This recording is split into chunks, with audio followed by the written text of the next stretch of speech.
So hello everyone, मैं हूं आपका आर्यन सर और आप देख रहे हैं मेरा पसंदीदा चैनल एनसीईआरटी का मास्टर। आज की इस क्लास में हम लोग कक्षा 10 की गणित का अध्याय 2 बहुपद के उदाहरण 2, 3 और उदाहरण 4 को हल करेंगे। हमने अपनी लास्ट क्लास में बहुपद के शून्यांक निकालना और गुणांक निकालना सीख लिया था। साथ में हमने उस क्लास में बहुपद के शून्यांक और गुणांकों में संबंध भी सीखा था और वहाँ पर ही कुछ हमने जो फॉर्मूले थे, इंपॉर्टेंट फॉर्मूले, जो कि यहाँ पर आज उदाहरण 2, 3 और 4 में यूज़ होंगे, उन सभी के बारे में हमने अपनी लास्ट क्लास में डिस्कस कर लिया था। अगर आप लोगों ने हमारी उस क्लास को नहीं देखा अभी तक या उसे नहीं पढ़ा तो आप लोग नीचे डिस्क्रिप्शन बॉक्स में उसका आप लोगों को लिंक दे दिया जाएगा, वहाँ से आप लोग जाकर देख सकते हैं और आप लोग उसे ज़रूर देखिए, क्योंकि वहाँ पर जो चीज़ बताई गई है उसी के आधार पर आज यहाँ पर उदाहरण 2, 3 और 4 हल होंगे। तो चलिए हम लोग उदाहरण 2 को हल करते हैं। हमें उदाहरण 2 दिया है कि उदाहरण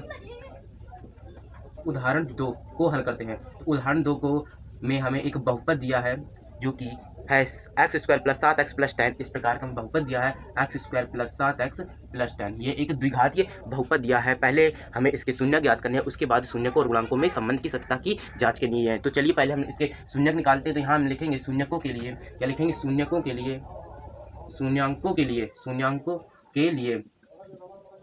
तो शून्यांकों के लिए क्या होगा? जो हमारे यहाँ लिखा है x square plus 7x plus 10। तो इसको हम क्या करेंगे? जो बीच वाली संख्या यानी 7x, इसको इस प्रकार तोड़ना है कि जोड़ने अगर पर हमें 7 मिले और गुणा कराने पर 10 मिले, इस प्रकार से हमें तोड़ना है। तो हम इन्हें तोड़ सकते हैं कैसे? X square plus 5x plus 2x plus 10।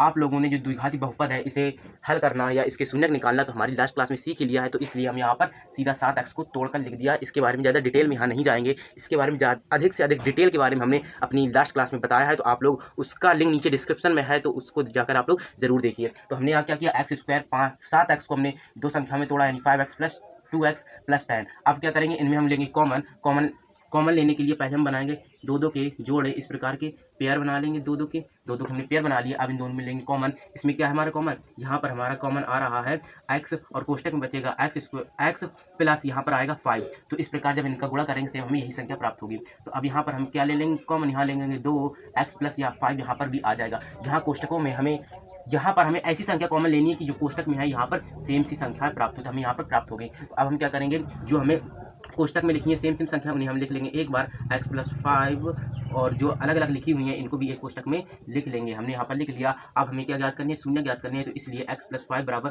0 लिखना पड़ेगा और इस साइड लिखा है x प्लस 2 बराबर 0 लगाना पड़ेगा। तो अब हमारा यहाँ पर x बराबर 5 जो है, जो 5 की उस तरफ जाएगा तो माइनस का 5 हो जाएगा, और ऐसे हमें यहाँ पर x बराबर माइनस का 5 निकल कर आ गया। और इसी प्रकार जो यहाँ पर x है, x बराबर जो 2 प्लस का जो उस साइड जाएगा तो माइनस का 2 हो जाएगा। इस प्रकार यहाँ पर भी हमें 2x का एक और शून्यक प्राप्त हो जाएगा, माइनस का 2। इस प्रकार से हमें 2 शून्यक प्राप्त हो गए। हमें शून्यक क्या मिले? हम यहाँ लिख सकते हैं कि शून्यक बराबर क्या हमें प्राप्त हुए? शून्यक में मिले माइनस के 2। ये हमें क्या हुए? शून्यक मिल गया। अब हम इनके गुणांक निकालते हैं। तो यानी कि गुणांक निकालने के लिए ये द्विघाती बहुपद का व्यापक रूप आप लोग जानते हैं। द्विघाती बहुपद का व्यापक रूप क्या होता है? यहाँ पर हम लिख दें द्विघात बहुपद का व्यापक रूप। तो व्यापक रूप क्या होता है? द्विघाती बहुपद का व्यापक रूप होता है ax square plus bx plus c।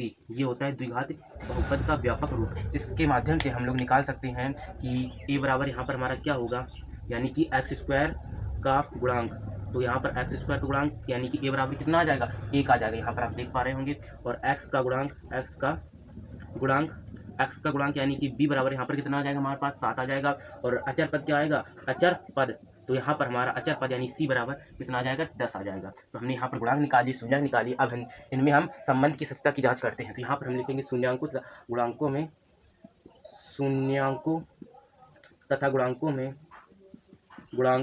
में संबंध की सत्यता की जांच।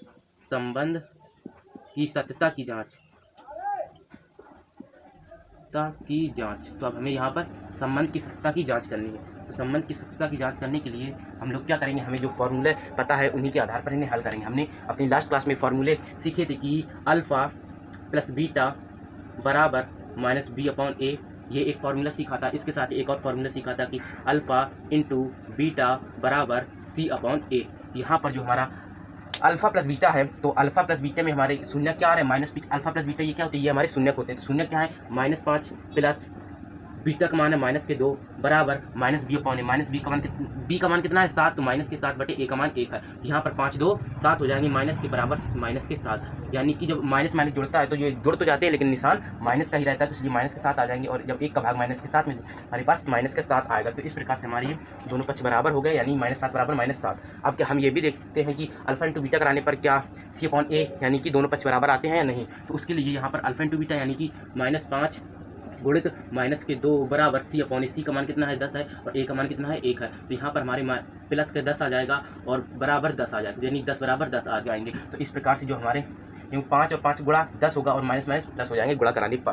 ठीक है, तो इस प्रकार से हमारा क्या हो गया, यहाँ पर हमारे हमने शून्याङ्कों तथा गुणांकों में संबंध की सत्ता की जांच कर ली। इस प्रकार से हमारे दोनों LHS बराबर RHS आ रहे हैं, ऐसे ही LHS बराबर RHS, यानी दोनों पक्ष बराबर हैं। और यहाँ पर इस प्रकार से हमने यहाँ पर क्या कर लिया, अपने उदाहरण 2 को हल कर लिया। अब हम लोग अपने उदाहरण 3 को हल करते हैं, और आशा करता हूँ आपको जो उदाहरण 2 है ये खूब अच्छी तरीके से समझ में आ गया होगा। अब हम लोग अपने उदाहरण 3 की तरफ चलते हैं। तो उदाहरण 3 क्या है, उदाहरण 3 में हमें एक बहुपद दिया है जो x² - 3 है। इसमें हमें शून्याङ्क ज्ञात करने हैं, उसके बाद इसमें शून्याङ्कों तथा गुणांकों में संबंध की सत्यता की जांच करनी है, यानी कि सेम इसी पैटर्न का लगेगा। उसको चलिए हल करते हैं। हमारा उदाहरण 3 है।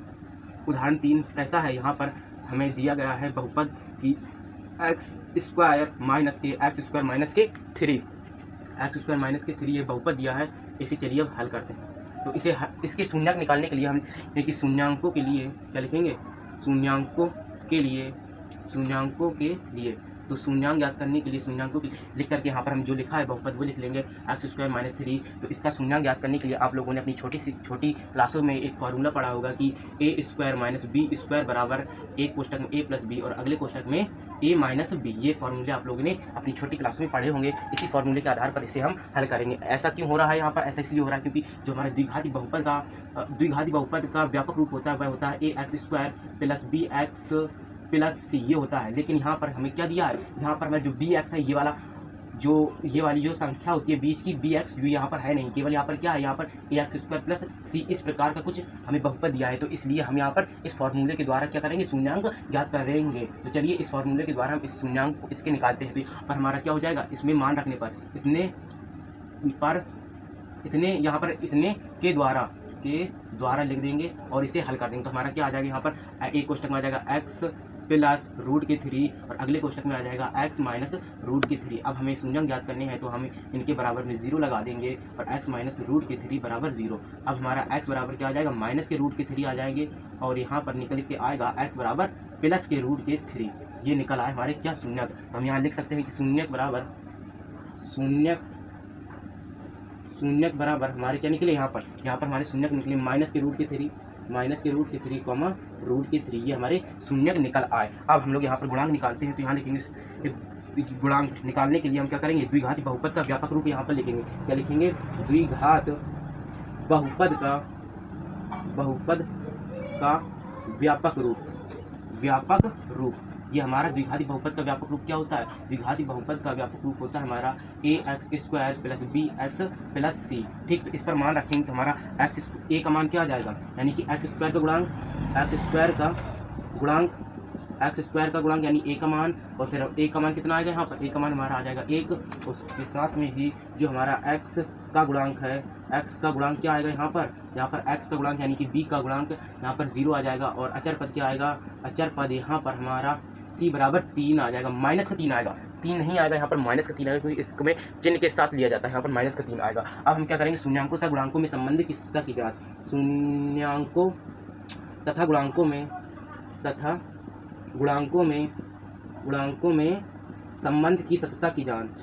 संबंध की सत्यता की जांच, ये हम लोग अब यहाँ पर क्या कर रहे हैं, जांच कर रहे हैं। तो जांच करने के लिए हमें फार्मूला पता है कि अल्फा + बीटा बराबर क्या होता है, अल्फा + बीटा बराबर -b/a होता है, और दूसरी तरफ अल्फा × बीटा बराबर c/a होता है। तो इस पर हम मान रख देंगे कि हमारा अल्फा + बीटा यानी कि -√3 + √3 बराबर -b/a b का मान क्या है 0 बटे a का मान 1 है। यहाँ पर -√3 में +√3 को जोड़ा जाएगा तो यहाँ पर हमारा 0 आएगा बराबर 0, यानी कि हमारे यहाँ पर 0 बराबर 0 यानी दोनों पक्ष बराबर आ जाएगा। इसी प्रकार यहाँ पर हमारा -√3 का गुणा जब +√3 में होगा, और यहाँ पर c/a का मान कितना है -3, a का मान 1 है, तो यहाँ पर -3 निकल कर आ जाएगा और यहाँ पर प्लस और माइनस के रूट के 3 का गुणा होगा, यहाँ पर माइनस के 3 निकल कर आ जाएगा। तो इस प्रकार से हमारे यहाँ पर भी दोनों पक्ष बराबर आ गए और इस प्रकार हमने अपना उदाहरण 3 को हल कर लिया और यहाँ पर शून्याङ्कों तथा गुणांकों में संबंध की सत्यता की जाँच कर ली। अब हम लोग चलते हैं अपने कहाँ चलते हैं, अब हम लोग चलते हैं अपने उदाहरण 4 की तरफ और उदाहरण 4 को हल करते हैं। उदाहरण 4 में हमें कुछ शून्यक दिए गए हैं।